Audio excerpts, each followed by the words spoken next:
Sziasztok! Köszöntelek titeket egy újabb videóban. Most egy Icarus 556-ot fogok bemutatni. Ezt a modellt is az Atlas gyártotta.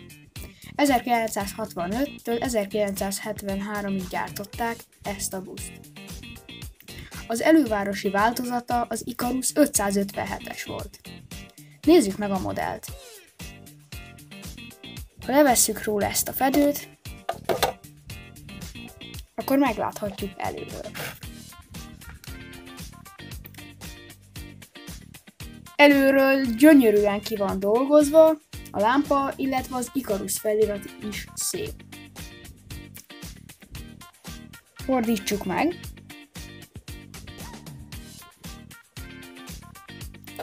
Ez az ablakos oldala, ezen van a felirat. De ezt akár meg is lehetne fordítani alatta. Az ablakokra itt szerintem kiemelt hangsúlyt fektettek. Gyönyörűen.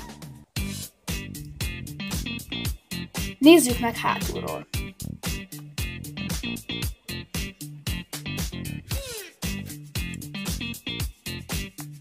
A hátsó részén a lámpákat lehetett volna egy kicsit szebben kidolgozni, de ez csak az én véleményem.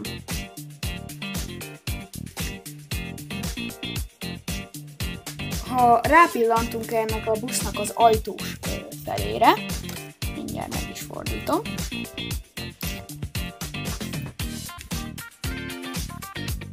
akkor észrevehetjük, hogy ez egy BKV-s busz volt, amikor közlekedett. Ez felelt meg a 8-as járatnak, amely a március 15-e tér, és az Írhás ároki megállók között járt. Ejtsünk pár szót a belsejéről. A belseje nagyjából az eredetinek felel meg.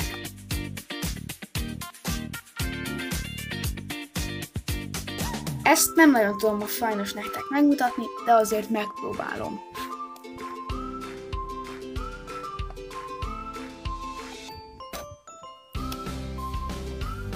Az alvázát a macskakő imitáció miatt szintén nem tudom nektek megmutatni.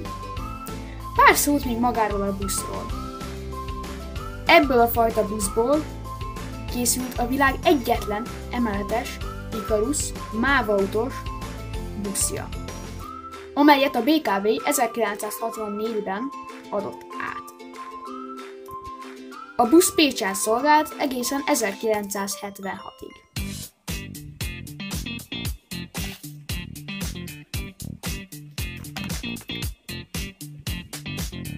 ...2020-ban megszerezte a Volánbusz Zrt. És 2022 májusáig 15 000 belefektetett munkaórával restaurált. A sima 556-osból 5651 darabot gyártottak le.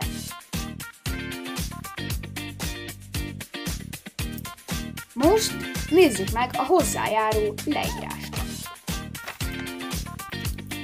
Kicsit arrébb lakom a buszmodellt, de csak úgy, hogy látszódjon.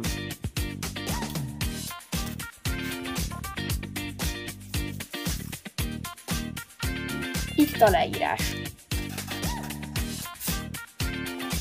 Egy gyönyörű képpel indul ez is.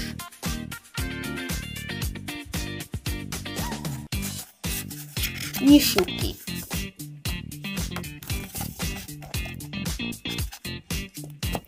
Mint látjuk, elektromos távvezérlésű ajtók vannak benne.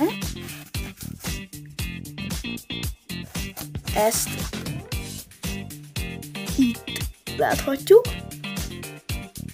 A padló alatt van elhelyezve a motor,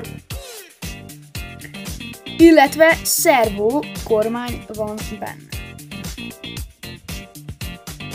Műszaki adatok. Kicsit arrébb kell rakni magát.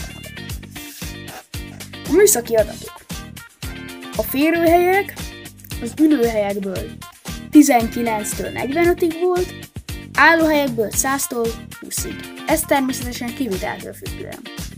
A méretei. Hosszúsága 10.855 mm, szélessége 2500 mm, magassága pedig 2950 mm.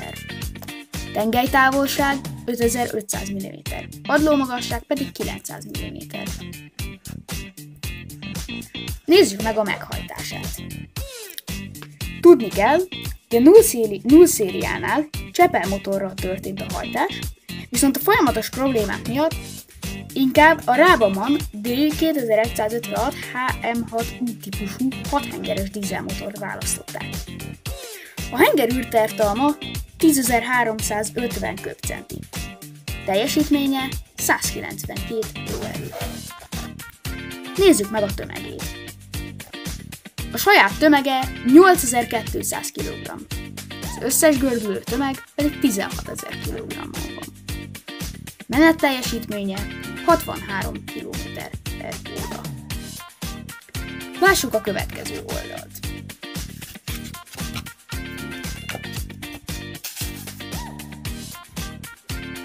Itt láthatjuk a technikai részét a busznak.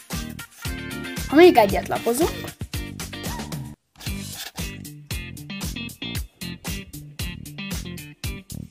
akkor észrevehetjük a 200-as típus szelet születéséről szóló részt, ahol ezt nagyon jól bemutatja. Majd ezután a busz történetéről van némi szó. Ennyi lett volna a leírás.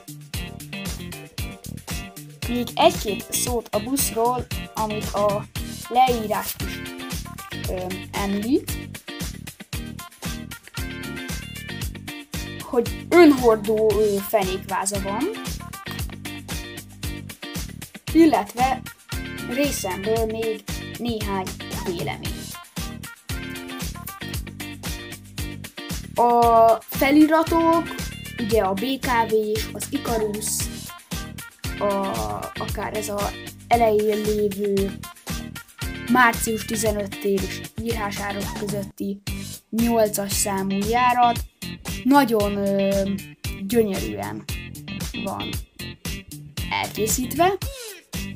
Ugyanígy az ablaktörlőkkel, a visszapillantókkal és a lámpákkal egyetemben.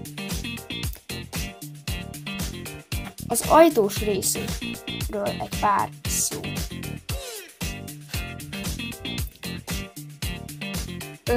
Én itt, amit nagyon figyelembe vennék, az, hogy például milyenek a dísztárcsák. A dísztárcsái rendkívül jól kidolgozottan elkészítettek. Ennek természetesen nagyon örülök, mert azért egy ilyen árkategóriájú busztól ezt természetesen el is várom. Egy-két szó még a tetejéről. A teteje igazából így néz ki, ezt én szerintem egy picit szebben is ki lehetett volna dolgozni, de erre nem fektetett nagy hangsúlyt a gyártó.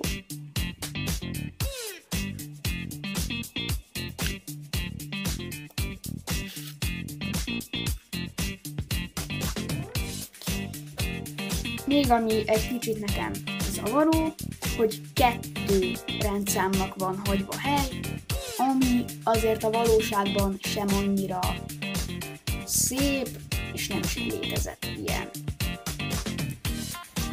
Illetve a maszkolásról is ejtenék még egy pár szót.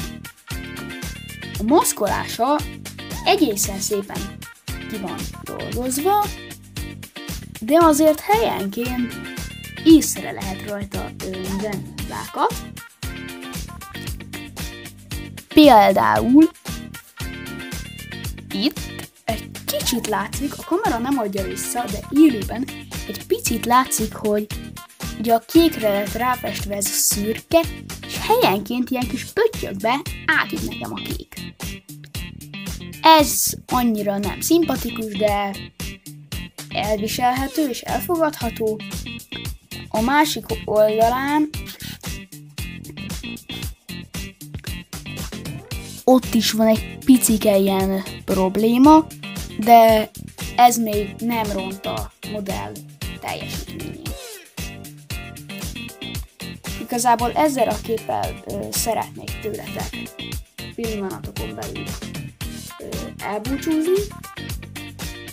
Nagyon szépen köszönöm, hogy megtekintettétek ezt a videót. Ha tetszett, nyomjatok egy lájkot, és iratkozzatok fel. Sziasztok!